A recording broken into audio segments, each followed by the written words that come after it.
me he levantado un poco vinagrillo, ¿no? Un poco asado con Donald Trump.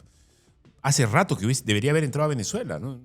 Y hace rato que debería haber tomado una decisión también, incluso si ustedes lo desean, para presionar todavía más a México, a Colombia y a Cuba, sobre todo, porque por apoyar al régimen que tiene hoy cercado Donald Trump con la cantidad y la movilización de buques, de portaaviones, incluso de contingente humano. Y antes del programa estaba conversando esto con mi primer invitado, que además es buen amigo mío, Javier Iván Arenas, reconocido periodista en el Perú. Me estaba diciendo, pero está bien. No estoy de acuerdo con Javier Iván. Quiero entrar en un debate ácido con él, porque no estoy de acuerdo. Yo creo que Donald Trump debería haber entrado hace rato a Venezuela, pero en fin. Javier Iván, ¿cómo estás? Vamos a hablar de varios temas. Vamos a hablar de minería. Quiero hablar contigo también un poco sobre la coyuntura nacional, cómo lo ves a Jerry, pero ¿por qué te cae bien Trump? Bueno, Trump es una persona que está haciendo lo que dice, ¿no? Trump es una persona que es un presidente que básicamente... Yo creo que Trump es un conservador, me parece que es una persona que... ¿Te parece conservador? Sí, completamente. Es un conservador, es una persona...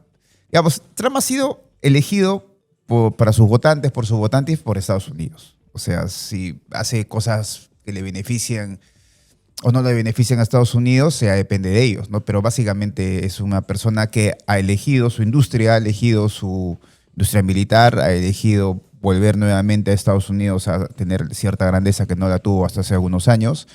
Está combatiendo todo este tema, esta ideología de género, estas cosas posmodernas, estas cosas que han llevado o están llevando a la disolución de la sociedad política norteamericana. Entonces me parece que es un presidente que se está manteniendo en lo suyo. Ahora, claro, tiene que ser cauto como todo presidente.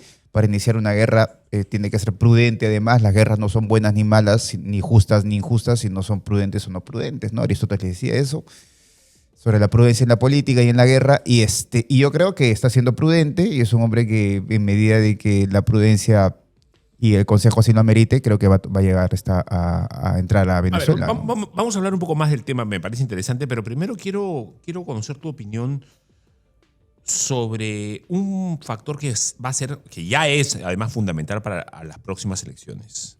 Estamos hablando de 1,5 millones de personas vinculadas a la minería, no solamente a la minería, a la gran minería, ni siquiera a la minería ilegal. No creo que sean tantas como los que sí a la minería o llamada minería informal.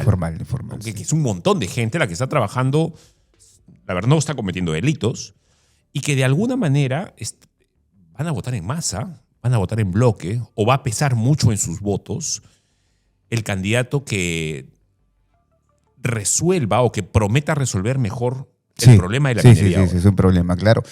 Lo que pasa es que el problema en el Perú es un problema de hace mucho tiempo, es un problema no resuelto, es lo que se llama una cuestión, ¿no? La cuestión minera en el Perú no se ha resuelto todavía. En países como Chile o países como Canadá o como Australia se ha resuelto hace mucho tiempo ese tema. En Chile, de hecho, la misma izquierda lo resolvió. Acuérdate tú cuando Allende dijo que el cobre era el pan de Chile y a partir de ahí se acabó, ¿no? Y con las nacionalizaciones de las empresas y luego la apertura al mercado. Pero en el Perú no se ha resuelto la cuestión minera. En el Perú hay una alta percepción en la gente común y corriente de que toda minería es mala, de que no hay una clara diferencia entre minería moderna y minería no moderna, entre minería formal y minería informal. Yo creo que de alguna otra manera la gente no ha entendido que la minería moderna es el pan del Perú, ¿ya? Y creo que esta minería moderna, por su tributación, por el canon, por todas las externalidades positivas, creo que básicamente es muy positivo para el Perú. Ahora, hablar de minería informal es todo un mundo. Hablar de minería informal es, digamos, hay minería informal y minería informal, ¿no? Hay minería informal en reinfos, hay minería ilegal, hay criminalidad en minería. Yo creo que todos no son iguales, evidentemente, ¿no? Yo creo que hay 300 a 400 mil personas. De hecho, ayer conversaba con algunos empresarios que están con ganas de formalizarse, pero no tienen las posibilidades en estos momentos de formalizarse porque con en diciembre pasado se le quitaron las competencias de formalización y fiscalización a los gobiernos regionales y pasaron a los Ministerios de Energía y Minas, y eso de alguna u otra manera ha retrasado aún más. Perdón, Javier Iván, ¿me estás diciendo que se debe nacionalizar la minería? No, no, no, ¿O no, que no. el Estado debería asumirla como la asumió Chile? No, no, no, no, no, no, no, no, para nada, ¿no? Mira, fíjate, Pero, no, o sea, podría ser una respuesta. podría ser una Porque respuesta, lo que ha pero hecho Chile con el cobre no es del todo deficiente. bueno, claro, lo que pasa es que hay críticas hacia la política chilena. En los últimos años la política chilena no ha sido, digamos, si bien ha sido importante en el promedio de años, pero en los últimos años Codelco ha tenido muchas, así como ganancias, también tiene muchas pérdidas, en fin, este, la tecnología no es la tecnología de punta que se quisiera, pero a diferencia de Chile, que tiene de alguna otra manera una política distinta, hay países como Canadá o como países como Australia, la propia Noruega, que tienen Chicos, perdón, tengo políticas demasiado alto el sonido. Ayúdenme, por favor. que tienen políticas enmarcadas no en el Estado, sino en el mercado, básicamente en la inversión privada, donde evidentemente los niveles de vida, donde los niveles de PBI per cápita son altamente superiores. Entonces, lo que tenemos nosotros es en este momento es que, en efecto, hay dos, digamos, dos visiones, dos modelos. Mucha gente dice queremos ser como Chile, pero yo digo también podemos ser como Australia, o podemos ser como Canadá, o como Sudáfrica, o podemos ser como Noruega, ¿no? En este caso. Hay diferentes tipos de modelos, pero yo creo que el Perú ha optado por un modelo que le ha traído muchos beneficios, ¿no? A ver, el Perú tenía una de las tenía hasta hace unos meses una de las tributaciones más altas, digamos, ahora Chile es, digamos, con las últimas reformas sobre el royalty minero, Chile es el que tiene mayor, digamos, impuestos y tributación, pero el Perú lo tenía antes, ¿no? Mucho más que Canadá. Eso hace muy, muy difícil la inversión en minería, sobre todo en minería moderna, que son miles de millones de soles, ¿no? No estamos de dólares, perdón, no estamos hablando de minería informal, no estamos hablando de la pequeña minería, de la minería artesanal, que, digamos, es básicamente no es ni la producción ni la inversión tiene los niveles que Oye, tiene la minería Javier Iván, moderna. tú eres un experto en el tema y permanentemente estás escribiendo y opinando. Dímelo fácil, destílalo de la manera tal que la gente común lo pueda entender. Bueno, en los últimos Te lo, años... te lo digo, te lo pregunto así directamente. ¿Qué quiere escuchar el minero informal? ¿Qué propuesta o qué tipo de palabras de un candidato quiere escuchar para votar por él? Bueno, ¿qué minero informal? Ese es el tema. Ok. Porque hay mineros y mineros informales. Lo que pasa es que hay una imagen del minero informal. La imagen del minero informal es el minero, entre comillas, ancestral, cosa que no existe, pero es una imagen de un minero trabajador, de un minero que está sobreviviendo del día al día, pero eso no hace un minero informal. Un minero informal, hay mineros informales que tienen mucho dinero, hay empresas que tienen mucho dinero, hay gente dedicada a la minería informal que hacen uso de este instrumento que se llama Reinfo, que están metidos en el Reinfo.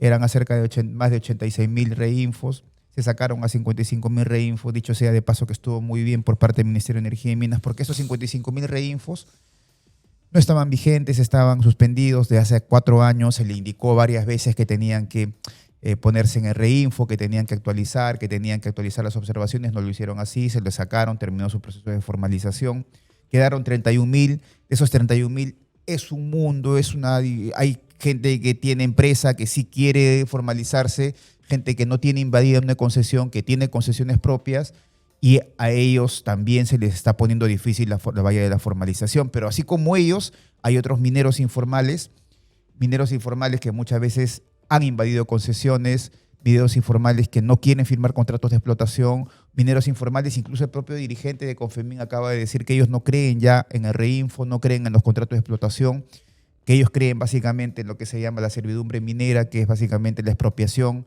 de la propiedad, de la concesión básicamente, que no es una propiedad enteramente. Pero entonces hay mineros y mineros, ¿no? Hay unos mineros que quieren escuchar que el Estado se ponga a servicio de ellos y lo formalice, pero que hay otros mineros que básicamente que son informales, que lo que quieren escuchar es que vengan y lo que hagan es la expropiación de concesiones, lo que se llama la reversión de concesiones, entre comillas, ociosas, cosa que también yo niego, pero lo que venga un candidato y haga y que diga eso, ¿no? Que se van a expropiar de concesiones, que se van a quitar la concesión al que la tiene y se la van a dar al que la trabaja, ¿no? Pero esto es una argumentación un poco oscurantista, por así decirlo. ¿Por qué? Porque el 70% de las concesiones están en pequeña y mediana minería, ¿no? Entonces, la pequeña y mediana minería tiene un problema con los mineros informales. Ese es el gran problema, ¿no?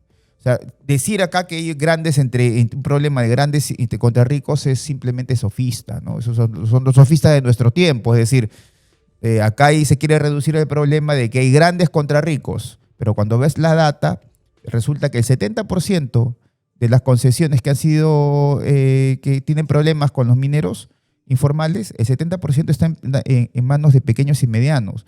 Entonces yo me pongo a pensar y digo, si el 70% están pequeños y medianos, si se le quiere quitar, se le quiere revertir las concesiones a esos pequeños y medianos, ¿por qué le vamos a quitar el derecho a esos pequeños y medianos de que tengan una concesión? Ese es el detalle.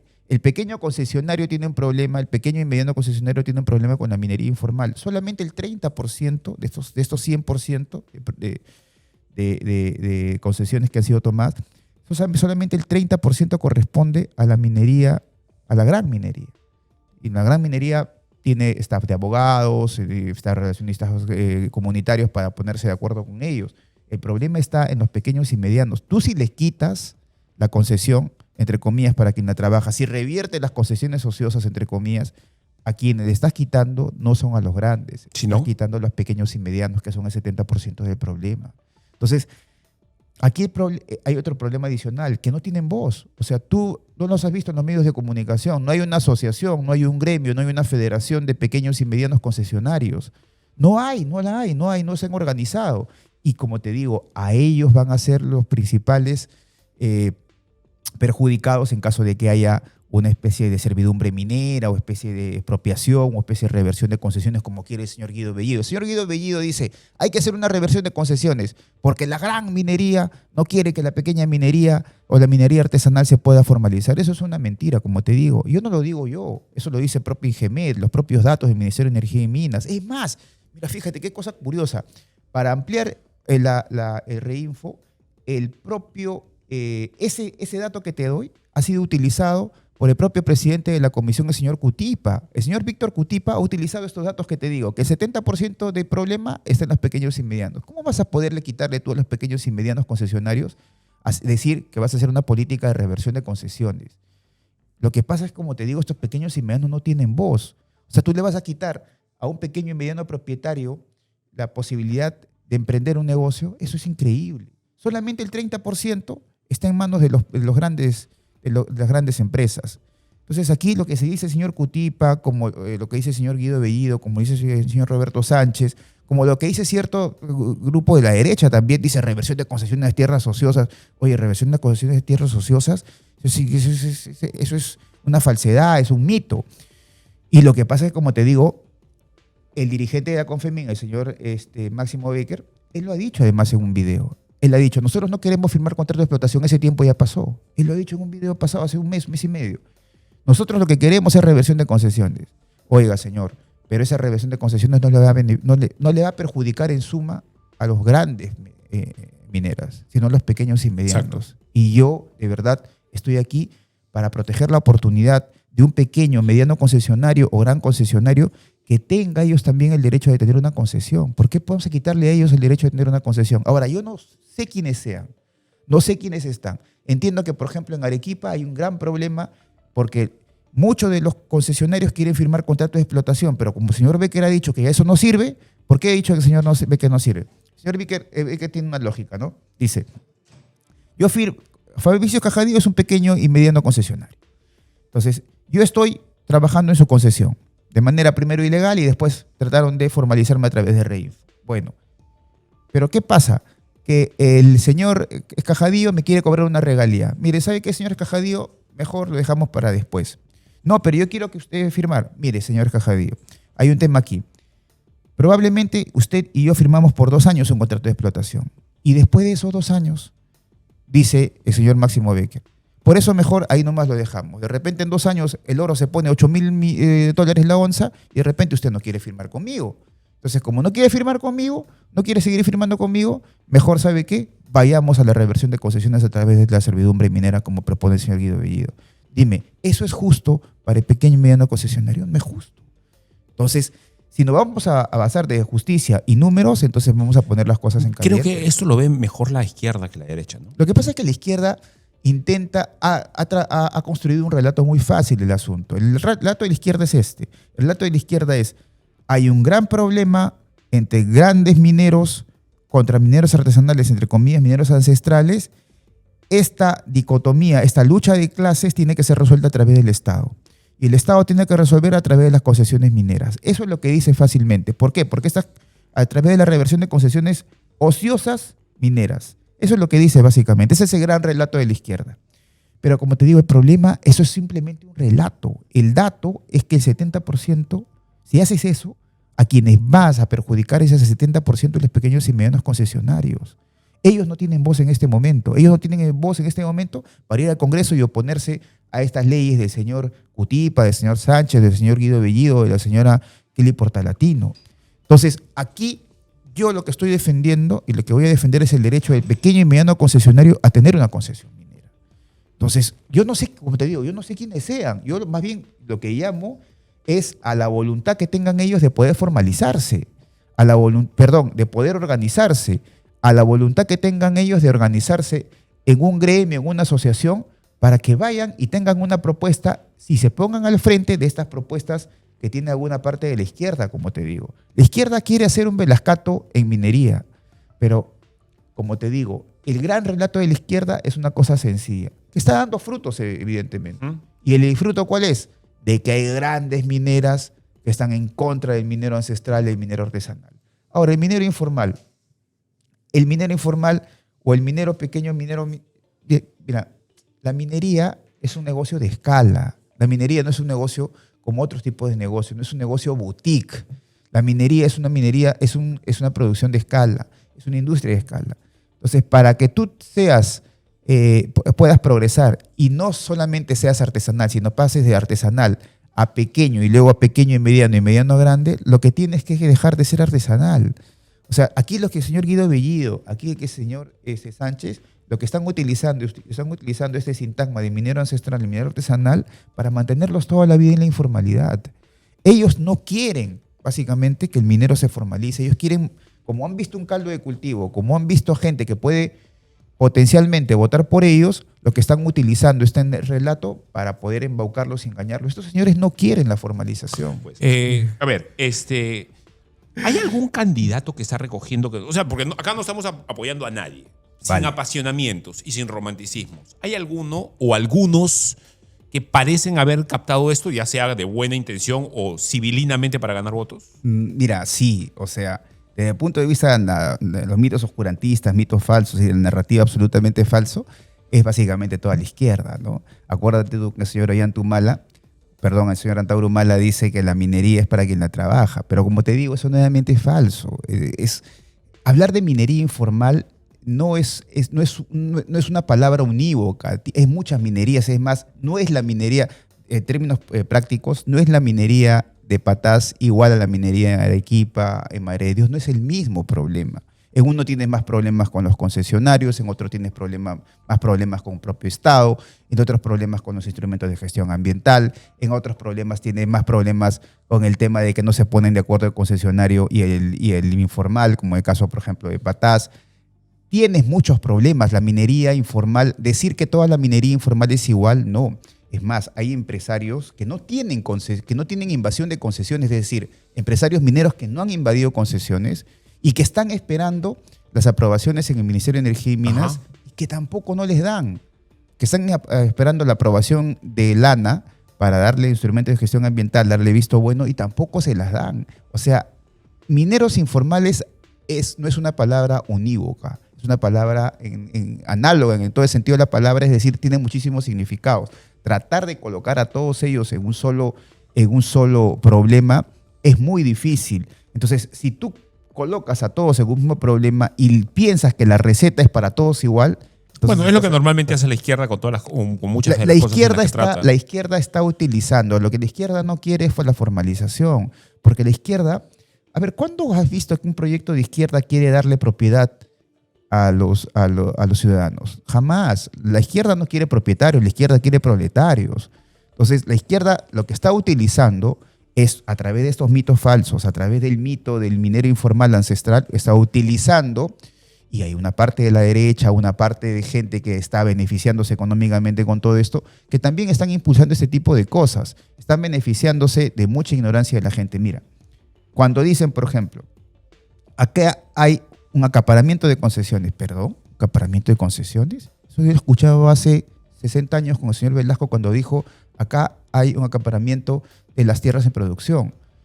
Pero Beltrán le dijo, oye, acá no hay ningún acaparamiento, lo que tenemos que hacer es ampliar la frontera agrícola. ¿Por qué nos quedamos solamente con esto? Y lo mismo acá. Aquí, según el INGEMET, hay 70.000 concesiones que todavía no tienen derecho habilitante. Todavía, es decir, todavía no ha llegado alguien y ha reclamado eso. 70.000. En agosto, que ha sido la última vez que han sacado, al INGEMET ha sacado al mercado, ha ofertado algunas concesiones, 3.000 son nuevas y 1.000 han sido revertidas al Estado porque no han pagado los títulos habilitantes. Entonces han habido 4.000, pero ¿sabes cuántos se han presentado? Solamente el 12%. ¿Por qué? Porque el minero no conoce el trámite. El problema es ese. El minero que está en un socavón, el minero artesanal, el pequeño minero, por lo menos el mediano ya tiene de alguna otra manera nociones. Trato, básicamente. Ya tiene un abogado que le puede ayudar. Pero el pequeño minero, ese que viene con el Confemín, no lo puede hacer porque no sabe el proceso, porque es un proceso muy engorroso. Entonces, decir que aquí existe acaparamiento de concesiones cuando tiene 70.000 concesiones que todavía no se han dado a nadie en todo el país, ya eso es un absurdo. Decir que, como te digo, hay un problema de grandes contra chicos cuando el 70% del problema de las invasiones invadidas tienen que ver con pequeña y mediana concesionarios, es otro absurdo. O sea, que alguien venga y te pinte aquí decir que hay un acaparamiento, que hay tierras ociosas o que hay una pelea de grandes contra pequeños es simplemente narrativa. ¿Sabemos cuánto oro hay por sacar del Perú? No, es que no puedes saber eso, por una razón sencilla, porque la geología, eso se hace a través de exploración. Sí, claro. La geología es permanente. O sea, no tenemos siquiera una idea de un acercamiento. Sí, puedes tener unas reservas. ¿Para cuántos años? Pero, tienes para 100 años. Pero lo que pasa es que las reservas tienen que ser muchas veces, tienes unas reservas potenciales, pero tienes que tener unas reservas probadas. Y esas reservas probadas a través de la geología, a través de la ciencia. Tú no puedes decir, aquí se han llevado el oro de Atahualpa, porque eso es relatos, o sea, eso es narrativas. O no puedes decir, de Patá ha salido el oro de Atahualpa. No hay en ninguna crónica hay en la que diga que el oro que se ha llevado de Atahualpa es de Patás. Probablemente era de todo el imperio. No, probablemente sea de Puno, Uh-huh. ¿me entiendes? Es altamente probable que sea de Puno. Donde tú encuentras alguna minería histórica es en la zona sur, básicamente. Pero como te digo, no existe ninguna evidencia histórica que se haga en papeles, que fundamenten eso en papeles, sobre todo en las crónicas, que diga que existen mineros ancestrales en Patás. Eso se le ha ocurrido al señor Noblecía y a 5 izquierdistas más. Pero acá hay un problema. Hay un enorme capitalismo popular. Este capitalismo popular en minería que tiene que ser resuelto con formalidad, la izquierda quiere resolverlo con Velascato. La izquierda se está aprovechando de este capitalismo informal para tratar de representarlos. Ese es el gran problema. Hay un capitalismo popular muy fuerte que quiere tener propiedad, que pelea por la propiedad, pero la izquierda les está diciendo vayamos por el camino de la servidumbre minera, que es la reversión de concesiones ociosas, cosa que no existe. Entonces aquí hay que decir los puntos de alguna otra manera claros. Ahora, volviendo a tu pregunta, ¿quién está tratando de resolver el problema? Ninguno. Pero ¿quién está tratando de aprovecharse política y electoralmente de este tema? La izquierda. Porque la izquierda dice, te van a quitar tu trabajo, te van a quitar tu empleo, te van a quitar el trabajo que le llevas tú y a tus hijos. Eso está diciendo la izquierda. Y por el otro lado, por los sectores, digamos, entre comillas, liberales o de derecha, no hay ninguna propuesta sensata. La propuesta del señor López Aliaga es muy mercantilismo. Es muy mercantilista la manera de pensar ahí. Claro, existe muy... Aquí hay que resolver un problema de la minería en general. Y el problema de la minería en general es que los peruanos no nos vemos en la minería. Los peruanos nos vemos en el mito de la agricultura. Es decir, o el turismo.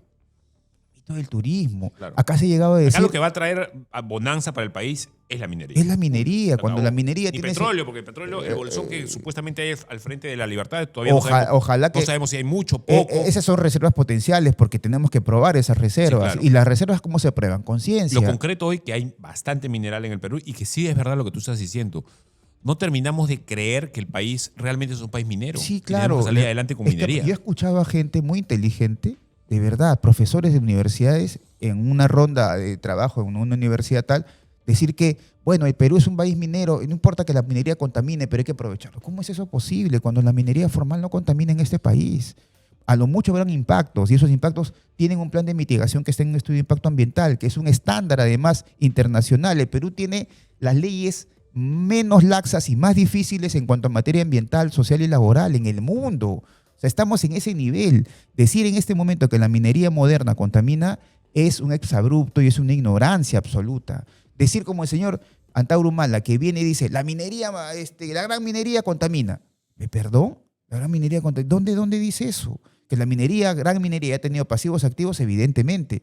Pero decir, por ejemplo, yo le he escuchado decir, la minería gran minería contamina más que la pequeña minería, que la minería pequeña o la minería artesanal. Perdón, si la minería artesanal utiliza lixiviación con mercurio, que mercurio, dicho sea de paso, viene básicamente del cártel de Sinaloa, que están exportando a través de piedras, unas piedras muy, en fin, lo están exportando desde México, están exportando mercurio hacia el país. Entonces, aquí lo que hay es que entender que hay un aprovechamiento político y electoral de parte de alguna izquierda que no termina de entender este tema porque no quiere entender este tema. Y para ellos les resulta más fácil. Obviamente, no le porque tendrían que aceptar que con el capitalismo popular que se pretende hacer, se solucionarían las cosas. Exactamente. La vía hacia formalizar el capitalismo popular es con más capitalismo, con más Estado de Derecho. No es renunciando al Estado de Derecho. No es renunciando o aceptando estos relatos. No es renunciando al propio capitalismo. El capitalismo popular minero tiene que entender que la vía que le dan al señor Roberto Sánchez, que le da el señor Cutipa, que le da el señor Guido Bellido, que le da el señor Antauro, que le dan todas las izquierdas, es básicamente para tenerlos en la continua informalidad. Quieren un reinfo perpetuo, eso es increíble. Yo escuchaba al señor Becker hace un año atrás decir que ellos estaban en contra del reinfo, porque estaban a favor de una ley MAPE.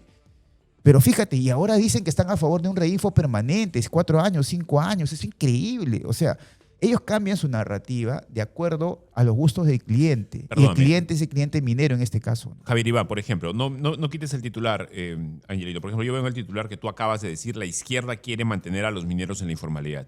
Lo acabas de decir, pero una persona que recién se conecta y mira de pronto ese titular y dice, no, este es un facho de derecha, le estará pagando Buenaventura, le estará pagando Poderosa, ¿quién está? ¿Por qué la derecha va a destruir al país y todo lo demás? Por un tema, fíjate, además hay una cosa importante decir, por un tema ético, yo no he aceptado ni aceptaré nunca un financiamiento, empleo, trabajo, que puede hacerlo o no puede hacerlo, de parte de algunas empresas que vengan de la provincia de Patás, porque eso me permite hablar a mí con independencia y con libertad, si es que la hay, evidentemente. Pero como te digo, aquí cuando digo que la izquierda quiere mantener a los mineros, a los pequeños y medianos mineros en la informalidad perpetua, es porque quieren básicamente eso. Lo que no quieren es formalizarse, porque al formalizarse ellos tendrían propietarios, ya no tendrían proletarios. Ahora ellos lo consideran parte de los proletarios, parte de la masa que pueden traer en cualquier momento a Lima y pueden tenerlos al frente del Congreso con el entrecomillado de que están defendiendo sus derechos laborales. Oye, pero eso es perverso, ¿eh? Completamente perverso. O sea, ese razonamiento que tú estás exponiendo. Hay una perversidad en la izquierda. Es de iniquidad eso. No querer que el otro salga adelante para que tú mantengas tus privilegios. Prebendas, digamos. Hay que partir de una lógica. En que la izquierda quiere proletarios y no quiere propietarios. Cuando tú anulas el reinfo y tienes una ley minera, ley de minería artesanal, inmediatamente apuntando a la formalidad. No solamente la formalidad, estás apuntando a, además, constituir una nueva minería en la pequeña y mediana minería, una nueva forma de entender la minería, donde estos pequeños y medianos sean propietarios. Y lo que quiere la izquierda es que no sean propietarios, quiere un reinfo permanente, quiere mantenerlos a perpetuidad y la informalidad para que sean proletarios y sean sus votantes. Eso quiere la izquierda. Javier Iván, entonces, por lo que yo entiendo, no sé quién, no se me viene a la mente nadie abiertamente, pero necesitamos un presidente, entre comillas, minero, o sea, que entienda este problema y se decida desde el Ejecutivo comunicar mejor la cuestión minera. Sí, claro. Explicarle al país, no solamente explicarle una vez, o sea, hacer una política comunicativa para decirle al país no solamente eso, Fabricio, no solamente eso. En este problema, el Ministerio de Energía y Minas, es decir, el Estado también tiene la culpa. A ver, mira, habían 86.000 reinfos. Siempre se ha dicho 80.000 reinfos. Se eliminaron 55.000, quedaron 31.000. ¿Sabes cuánto ha formalizado el Ministerio de Energía y Minas?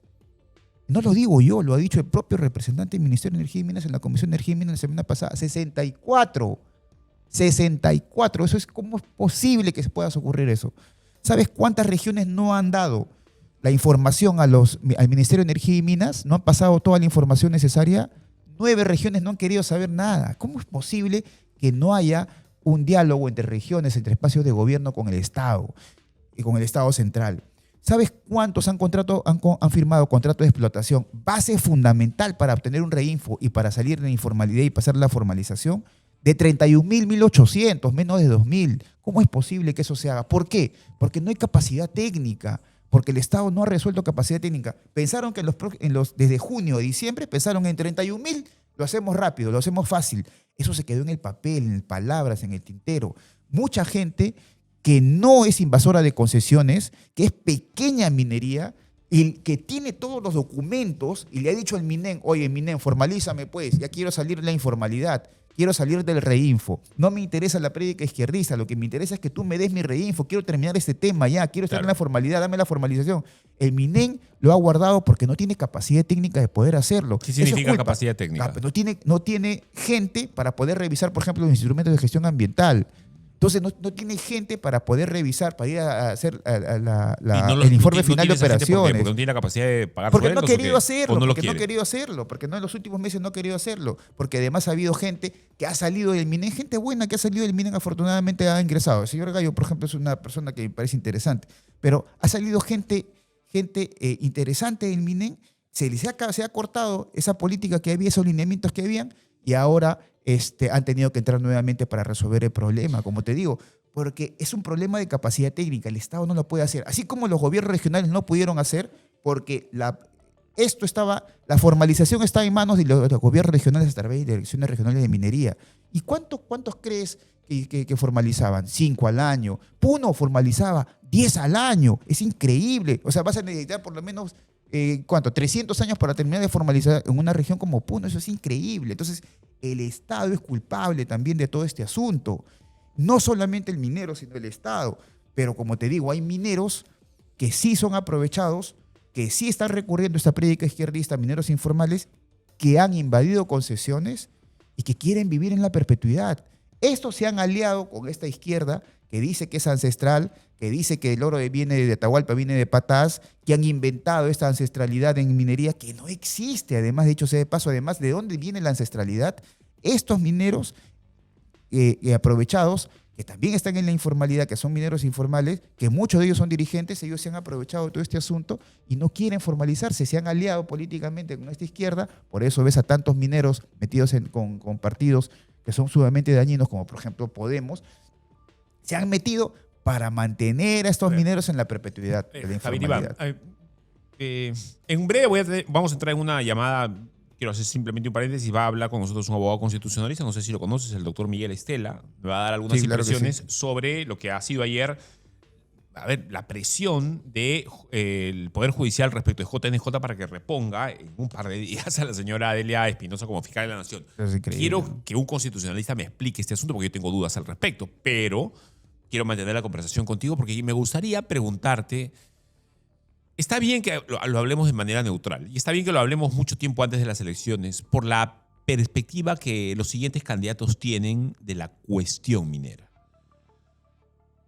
Primero, Rafael López Aliaga. Vayamos en orden como van apareciendo las encuestas. Rafael López Aliaga, ¿cómo lo ves a él respecto a esto? ¿Cómo lo responde? Tiene una propuesta técnica de trazabilidad. Él dice que procedemos al problema de trazabilidad, pero el fondo del asunto no es la trazabilidad.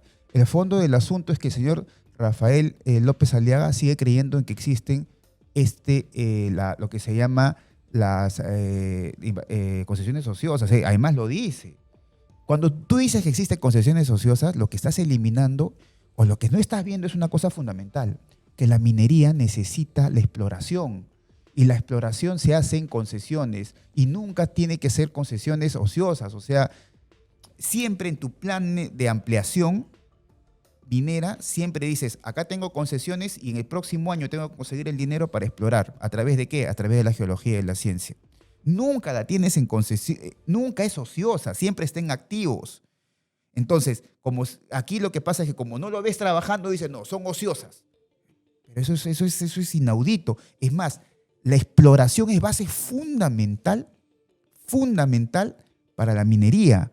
Grande, pequeña, moderna, no moderna, es base fundamental. Si tú no tienes exploración en las concesiones, ahora la exploración, ¿cómo se hace? Se hace a través de técnicas que simplemente vas y se hacen diamantinas, se ponen diamantinas, no tiene ni siquiera impacto medioambiental y es una cosa muy rápida, muy pequeña, entonces tienes que hacer ese tipo de cosas de exploración para que puedas seguir la minería adelante. Entonces no existe per se minería que no crea en la exploración. Por ende, no existen concesiones ociosas. ¿Cómo lo has visto a Keiko Fujimori hablando de este tema? No se ha dicho absolutamente nada de este tema, honestamente. Yo no le he visto hablando de este tema, básicamente. Y la posición, honestamente, de la bancada ha sido básicamente una posición a veces sorprendente en el sentido de que están a favor de la ampliación del Reinfo, pero culpen al Ejecutivo solamente, cuando la ley MAPE depende de ellos. Sí, la verdad, Fuerza Popular, con los buenos amigos que yo tengo ahí, pero igual... Siempre tienen nunca tienen una posición absolutamente... Sí, creo que los golpes y las críticas de los años pasados y todos los han golpeado de tal manera, valga la redundancia, que están buscando el beneficio, que no queden mal. Pero ¿quiénes deben...? Que no queden mal, y en eso cometen errores. Porque el capitalismo popular minero debería verse reflejado políticamente en alguien como Keiko Fujimori o como el señor Rafael López Aliaga. Sin embargo, como te digo, no terminan de conocer todo el problema de la informalidad. Bueno, Álvarez ni ha hablado del tema, ni creo que le interesa, ¿no? O sea, no sé si le interesa, tiene el señor Vladimir Mesa por allí, no sé si le interesa honestamente. ¿Vladimir Mesa tiene vínculos con minería en Ancash? No sé, que minería informal no lo sé, minería ilegal tampoco no lo sé, pero yo hasta donde vi hace un tiempo tenía vínculos, ahí había unas denuncias que tenía algunos vínculos con operadores antimineros, que yo sepa, ¿no? Acuña. Uy, Acuña es todo un tema, ¿no? Ahí hay todo y nada. Es decir, Acuña no puede, no puedes entender el crecimiento de la minería ilegal en Patás, en Quirubilca. Mire, Quirubilca la municipalidad de Quirubilca está encima de socavones que se han hecho con minería ilegal. Es increíble. Pero fíjate, no puedes entender la libertad, no puedes entender las provincias de Otusco, las provincias de Quirubilca, las provincias de Patás, no puedes entender sin la política de los últimos años que se ha desarrollado en esta zona. ¿Y quién estuvo liderando básicamente esa política? APP. APP ha tenido por muchos años la Dirección Regional de Minería. Y la Dirección Regional de Minería, ¿qué ha hecho? Mira, como ha tratado la minería en Patás y en La Libertad, en los últimos años APP, así va a tratar la minería en los próximos años, si entra el señor Acuña. Lo ha tratado mal, informal, hay además denuncias de corrupción. Entonces yo creo que APP no tiene una posición absolutamente clara en ese asunto. Debería de tenerlo desde ahora, ¿no? Al tío Philip, ¿cómo lo has visto? Bueno, está hablando básicamente de las concesiones y de que él va a crear el tema, va a solucionar a través de... Tiene una posición interesante sobre el tema. Sí, claro, pero lo que pasa es que me parece que su posición es de un segundo nivel, porque el tema de o sea, tú no le vas a dar al Banco Central de Reserva, no le vas a dar la titularidad ni la obligatoriedad de hacer la trazabilidad. Ellos no tienen la obligación de hacer la trazabilidad, no tienen. Quienes tienen que hacer la trazabilidad tienen que hacer básicamente las instituciones, tipo la SUNAT, tipo el Ministerio de Energía y Minas. Ellos tienen que hacer la trazabilidad. Los que tienen que hacer la trazabilidad no tienen que hacer al Banco de la Nación para que compre. ¿Qué oro va a comprar el Banco de la Nación? ¿De los informales? ¿De qué informales? ¿De qué informales si no has resuelto el problema de Reinfo? Bien. Podemos y Perú Libre están postulando con candidatos vinculados a la minería, no solamente informal, sino ilegal. Así es, completamente. Mira, lo de Perú Libre es una cosa esquizofrénica en política. ¿Sabes por qué? Porque los señores de Perú Libre dicen que ellos están a favor de la minería artesanal y pequeña minería, pero quien le ha puesto más trabas a la minería artesanal y pequeña minería ha sido la señora Kelly Portalatino en Ancash. Ella viene desarrollando desde hace unos meses atrás con antimineros, que además han construido esta narrativa de la contaminación contra mineros pequeños que tienen Reinfo o que están formalizados. les ha dicho que han contaminado el agua cuando los pequeños mineros lo que hacen, justamente estos mineros, que además no son auríferos, sino son cobre, llevan toda la producción hacia las plantas de procesamiento, que son absolutamente legales.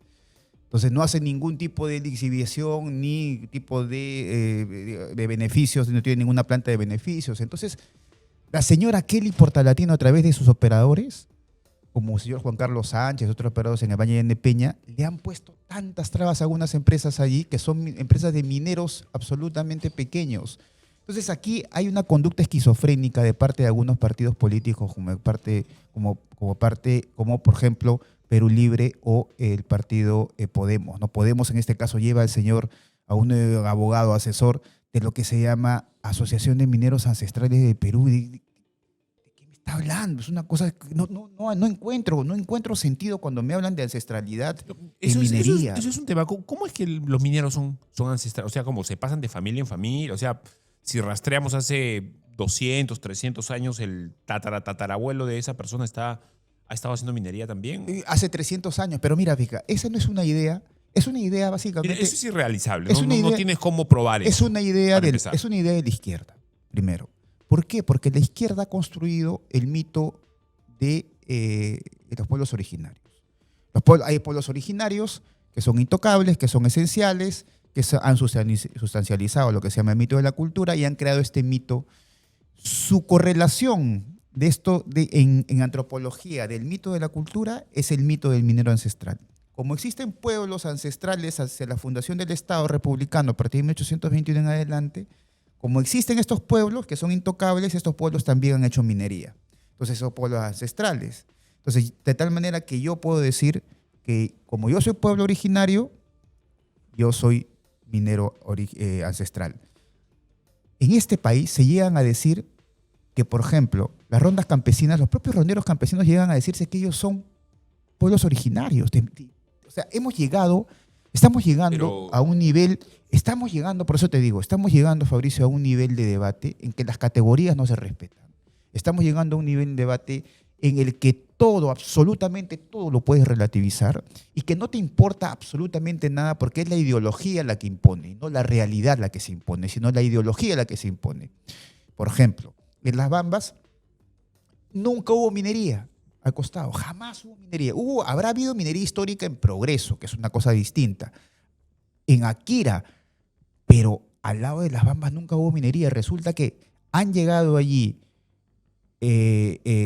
mineros, comuneros propiamente se han organizado, han sido financiados por plantas de procesamiento que son absolutamente algunas ilegales y otras informales y se han inventado el cuento de que también son mineros ancestrales y que han hecho minería de cobre hace 300 años atrás, 400 años atrás. Entonces, todo lo que te sale de ideología, todo eso lo conviertes en política pública. Todo, absolutamente todo lo conviertes en política pública. Y ahora quieren convertir en política pública los mineros ancestrales. ¿A través de qué? A través de la ley que se llama la minería artesanal de pequeña escala, donde consideran a el minero ancestral como una categoría legal y como el minero ancestral ha hecho minería antes que una empresa minera donde el Estado le ha entregado concesiones, quien tiene mayor legitimidad social, política, económica, productiva y cultural es el minero ancestral. Es en este caso el minero ancestral, es el minero que tiene mayor legitimidad que una empresa que viene trabajando porque sus concesiones han sido otorgadas por un Estado que es republicano. Yo quiero preguntar en breve por esto, pero antes que nada, mándenos sus superchats. Es lo que activa el algoritmo del YouTube. Puedes suscribirte a nuestras redes sociales, incluido el YouTube, por supuesto. Y si quieres un comentario tuyo que se desprenda de los comunes y aparezca con el colorcito bonito del superchat, dale, porque lo vamos a leer, por supuesto. Y además, no es un tema necesariamente de dinero, es un tema de que YouTube entiende que si hay superchats, la gente está interesada en el asunto y le da más máquina a la rueda para que pueda esto ser visto por muchas más personas. Entonces, dale. Estamos esperando tu superchat, por supuesto. Hay algunos mensajes que quiero leer antes de continuar con Javier Iván. En breve viene el ex fiscal de la Nación, Pedro Chávarri, que ya llegó a los estudios. En breve está entrando con nosotros. Bueno, básicamente, a ver, me dice Ruth Pizarro, excelente programación, buenas entrevistas, gracias. Patricia Vilca me dice, Fabricio, te veo más joven. Muchas gracias, Patricia. Melia Wilca dice, saludos desde Cusco, desde mi tierra. Muy bien, hizo mucho frío en esos días, me enfermé. Gracias a Dios mi familia de la fe vino a acudirme, ya estoy mejor. Bueno, ojalá que te mejores, Melia, de verdad, te mando un gran abrazo. María Barros nos manda saludos desde Santa Anita. El señor Horna dice, el entrevistado explica muy bien y habla con mucho sentido común. Room 18 dice que haya libre competencia, no produces, bien te vas. Camchome dice, Fabricio, la idea de tu podcast es traer a la gente para debatir, no hacer eco de lo que piensas. Recuerda que siempre será bueno crecer. Por supuesto, esa es la razón por la que dejo hablar a la gente. Y hemos debatido de más, ¿ah? No, sí, no hemos tenido cosas en común muchas veces. Bueno, y Juan Trug dice, hasta que encontré este canal. Muy bien, muchas gracias, Jan. Juan Diego Navarro también nos manda saludos. Bueno, la gente se ha pegado con el asunto. Es atractivo para la gente y es importante el tema de la minería, aunque todavía, como tú bien digas, no hay esta cultura de creernos un país minero realmente. El Perú se reconoce agrícola, a pesar de que la agricultura en un país como esto... Pero ancestralmente, si queremos usar los términos, somos mineros. Ancestralmente, históricamente somos mineros. Lo de ancestralidad es un concepto vacío, es un concepto... Okay. Pero históricamente somos mineros. O sea, por historia, los Nazcas, los Paracas, los Chimulas, Orfebrería en el norte, en fin, todo este tipo de sociedades, de polis, han hecho básicamente minería histórica. Los únicos pueblos, entre comillas, si yo aceptaría que son originarios, los únicos pueblos, es decir, como civitas, como polis, el único pueblo podría ser Caral, que además pretende ser un estado, y un estado es básicamente la polis. Es fascinante, Caral es fascinante. Caral es absolutamente fascinante, porque además Caral es una cosa increíble, porque Caral no tiene demás armas, ¿te das cuenta? El poder de la palabra ha sido fundamental, el poder de la retórica y el poder del mito y el poder de la religión. Es verdad lo que tú dices, en Caral la situación era... Es que no creo que no hayan tenido armas. Yo me resisto a creerlo. No, es que ha habido una especie de violencia simbólica a través de la narrativa, a través del relato. Entonces, aquí lo que ha existido, y vayamos al tema de la minería y la ancestralidad, el único pueblo que puede decirse como pueblo, como civitas... Pero ahorita no existe. ¿Dónde está el pueblo Caral? ¿Quién puede decir yo soy Caral? Claro, pues el único pueblo que podría ser ancestral tendría que ser Caral, que además tiene 4.000 años antes, según fechados de la propia Ruth Shadi. Entonces... el único pueblo que podría decirse que tiene un tema de ancestralidad es Caral. Luego, ¿qué es la ancestralidad?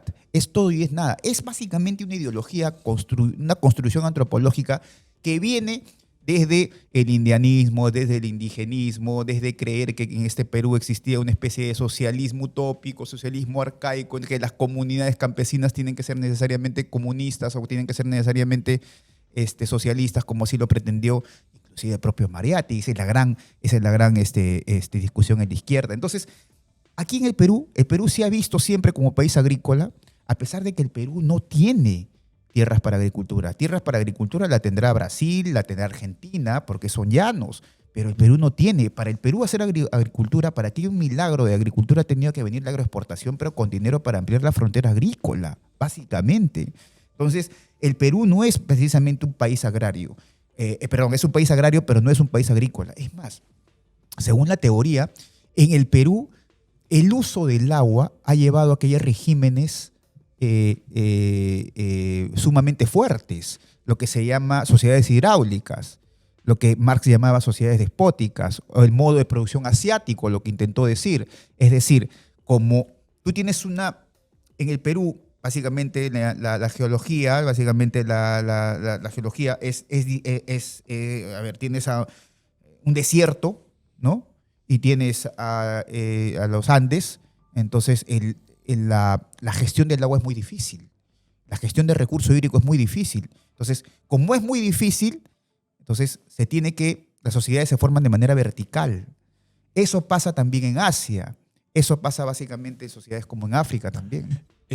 Raúl Noblecía es abogado de asociaciones de mineros llamados informales. Ancestrales. Sí. Okay, pero y él va en la plancha presidencial. Vicepresidente, imagínate, vicepresidente. O sea, él podría ser el presidente del Perú sí, si es que claro Luna es elegido y pasa algo con Luna. No, es que en el país todo puede pasar. Okay. Y como todo puede pasar, bueno, pues inventa este mito de minería ancestral. Es un mito además anticomunista, total, absolutamente anticomunista. Eso es un mito que viene básicamente del indianismo, y no hay posición más anticomunista que el indigenismo. El marxismo no cree en indigenismo. El marxismo básicamente tiene dos características. Es racional, porque se basa en la ciencia, y es universalista. El marxismo nunca ha hablado siempre ha hablado de clase proletaria. Nunca ha hablado de razas. Ahí tienes la cuestión judía de Marx, donde hace en varios, ¿no? Pero básicamente la cuestión judía. Y tienes además que el marxismo siempre ha creído en la ciencia. El marxismo nunca ha relativizado la verdad en la ciencia. Ahora todo el mundo, pues, esas teorías, esas ideologías, creen que hay un alma que está vagando y que algunas personas nacen con un cuerpo equivocado, ¿no? Y creen que un alma está entonces, este tipo de cosas posmodernas no tienen que ver nada con el marxismo. Es por eso que cuando dices ancestralidad, dices indigenismo, que es básicamente las tesis de Aníbal Quijano, que son las tesis de Enrique Dussel, cuando hablas de este tipo de cosas, y es básicamente las teorías del Mayo francés del 68, cuando hablas de esas teorías, lo que estás hablando es básicamente de posmodernidad, de relativismo, estás hablando de idealismo, de metafísica, estás hablando de cosas que no tienen que ver nada con la realidad. Hay un mensaje de Ignacio, sería genial leerlo. Dice, se necesita contrarrestar el uso del lenguaje que hace la izquierda. Eso es verdad. Claro. La filosofía del lenguaje importa. Sí, porque claro que sí, pero hasta cierto límite. O sea, yo te digo, oye, Fabricio, a ver, estás enfermo y te digo, con la palabra te vas a recuperar, eso no tiene que ver un poco con la ciencia, ¿no? O sea, pero lo que te digo es que hasta cierto punto es evidentemente el uso del lenguaje, ¿no? Los posmodernos dicen que el lenguaje crea realidad. No es tan cierto hasta cierto límite, pero es cierto que el lenguaje nomina, es el nominalismo de Ockham, ¿no? Cuando tú leas, no sé, hemos pasado a hablar de minería Nomina. O sea, cuando tú le das nombre a algo. Nominación, claro. Le das Claro. Sí, hasta cierto punto, ¿no? O sea, pero, claro, no es que creas de la nada. Claro. Pero le estás dando un valor a eso. Entonces, en lo que te dice el comentario, es cierto, ¿no? La izquierda crea un relato, tiene un lenguaje, y es necesario desmitificar estos lenguajes, desmitificar estos relatos. O sea, como te digo, no hay nada más antimarxista, más anticientífico que lo que se llama el indigenismo, que además es el indigenismo que en este momento se aplica en todo tipo de políticas culturales, políticas sociales, políticas económicas. ¿Me entiendes? Entonces, en el Perú, lo que está funcionando a todo trapo no es Marx. Lo que funciona a todo trapo es Aníbal Quijano, y lo que funciona a todo trapo es Enrique Dussel, con esas teorías coloniales, con esas teorías de considerar que la colonia es básicamente el inicio de una modernidad esclavista, perversa, cuando eso no ha sucedido nunca. Eso solamente está en la cabeza de algunos postmarxistas que creyeron ver en Marx. Es más, niegan la epistemología marxista, niegan Occidente. Eso es increíble. Sí. O sea, y eso funciona a todo trapo en las políticas culturales. Cuando se habla de pueblos indígenas, de pueblos originarios, funciona a todo trapo el Ministerio de Cultura, funciona a todo trapo el Ministerio de la Mujer, funciona a todo trapo en las políticas de género, funciona a todo trapo en ese tipo de políticas. Me da la impresión de que... Y en la derecha también, en una parte de los liberales progresistas también funciona este tema. ¿Sabes por qué creo? O buena parte de la razón es porque Velasco nos hizo mucho daño, de verdad. Nos metió un chip a derechas y izquierdas, a liberales y a conservadores, sobre todo en este asunto. El triunfo de Velasco es el triunfo del indigenismo. El triunfo del indigenismo absoluto, donde pero además hay un pensamiento. El pensamiento de Velasco es básicamente un pensamiento indígena y decolonial, ¿no? Entonces, ahora se cree, es que el asunto, yo creo que es más grave lo que sucede. O sea, el problema aquí no es Marx, porque Marx cree en la razón como valedora de la ciencia, de la verdad. La verdad está en la razón, en la ciencia. La razón.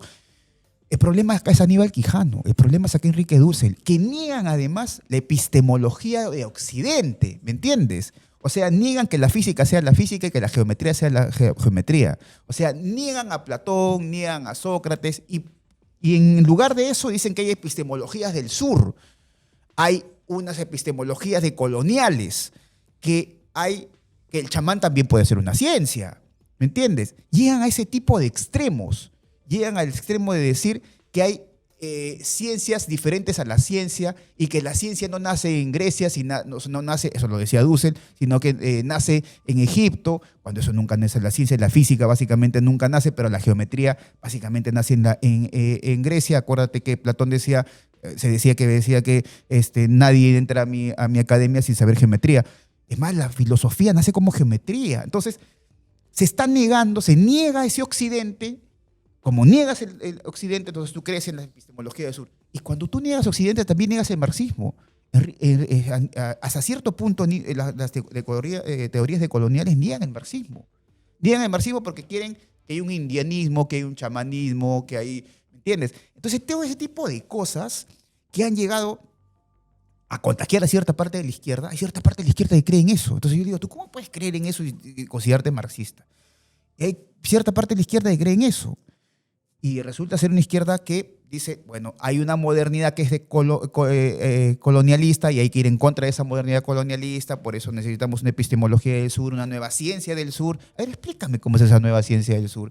Si los chinos utilizan la geometría como utilizan en Sudán, claro, en el Perú, ¿me entiendes? Como, un triángulo equilátero es aquí igual ver, que en otro, la teoría lado. de Pitágoras la vas a tener en Grecia como la tienes en el Perú, así de sencillo. Funciona en los dos lados, igual. Entonces, ¿por qué me vas a decir que hay una epistemología, una ciencia que es absolutamente distinta? Entonces ellos dicen, niegan el eurocentrismo. Como el eurocentrismo es ciencia y esa ciencia está basada en una epistemología, entonces hay que negar todo eso.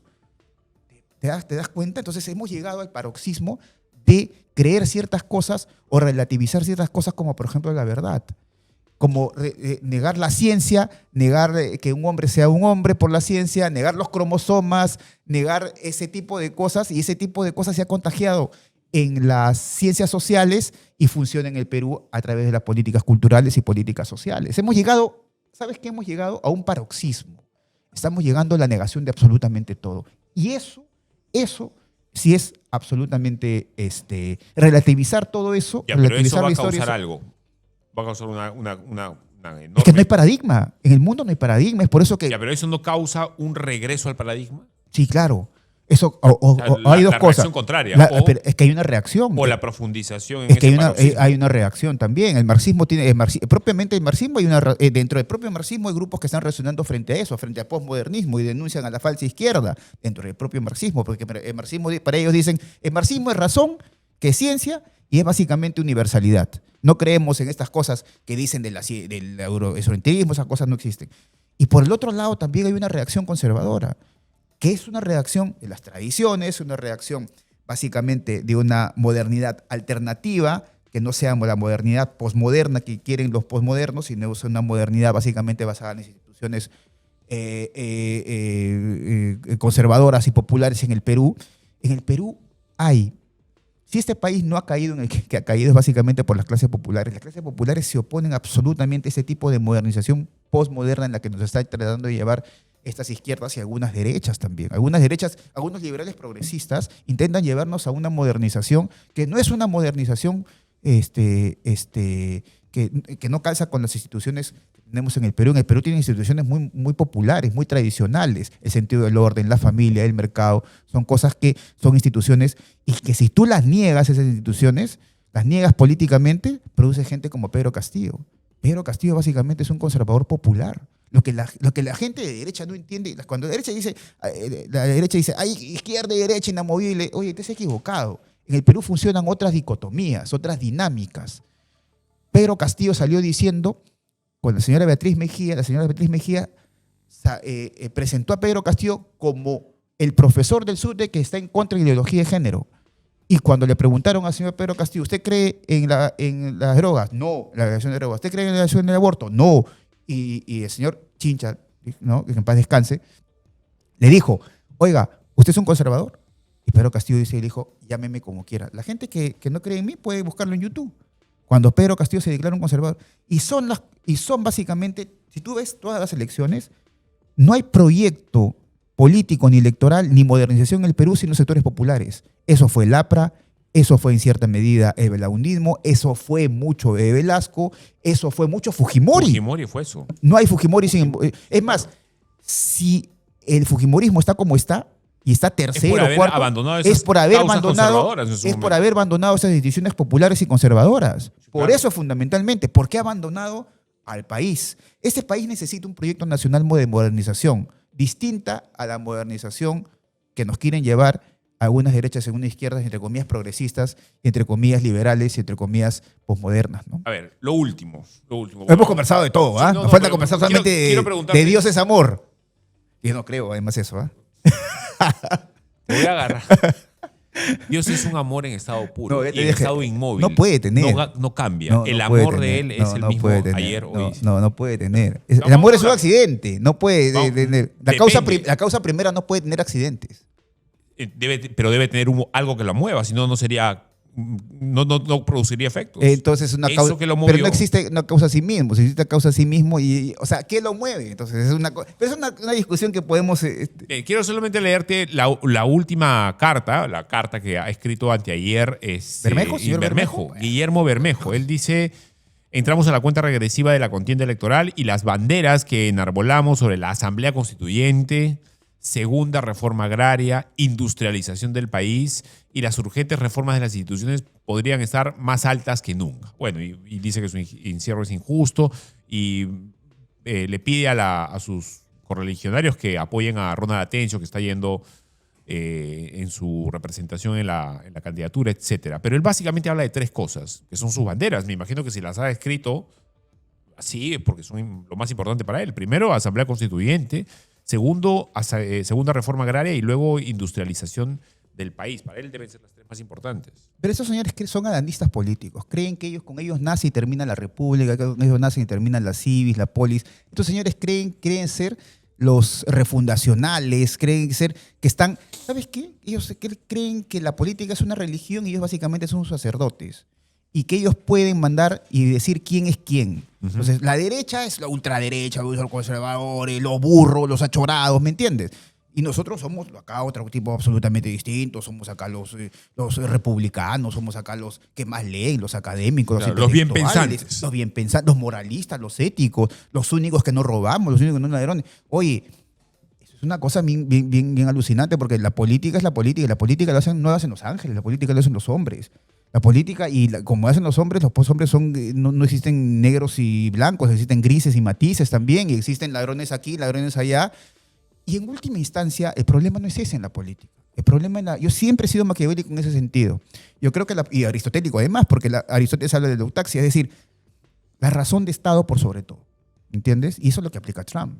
La razón de Estado por sobre todo. O sea, primero tu país. Primero tu país. Primero la supervivencia. No es el poder el problema, sino lo principal es un buen político debe mantener la supervivencia de la sociedad política. Y por la supervivencia de la sociedad política es absolutamente todo. ¿Me entiendes? Entonces, no existe moral, no existe ética, no. Es la supervivencia de la sociedad política. Porque, mira, ve, si tú lo dejaras todo al libre mercado, ¿tú crees que los chinos no se comprarían Lockheed Martin o Apple? Pero por favor se lo comprarían. Claro que sí. Pero ¿qué hace el señor Trump? ¿O qué hace un político, digamos, que tenga que tenga sus 5 sentidos?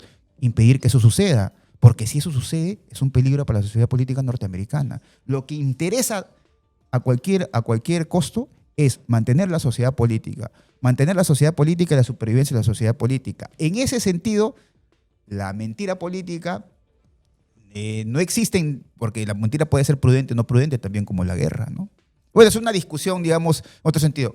Por lo demás, yo sí creo que este país necesita un proyecto de industrialización. Eso sí es necesario. Pero un proyecto de industrialización no como plantea la izquierda, sino un proyecto de industrialización con propiedad, Lo sorprendente es que estamos pidiendo, con Estado de Derecho, ¿no? estamos pidiendo una industrialización para el país cuando ya casi la era industrial ya acabó y estamos en la etapa de la información. Es que la era industrial nunca ha acabado.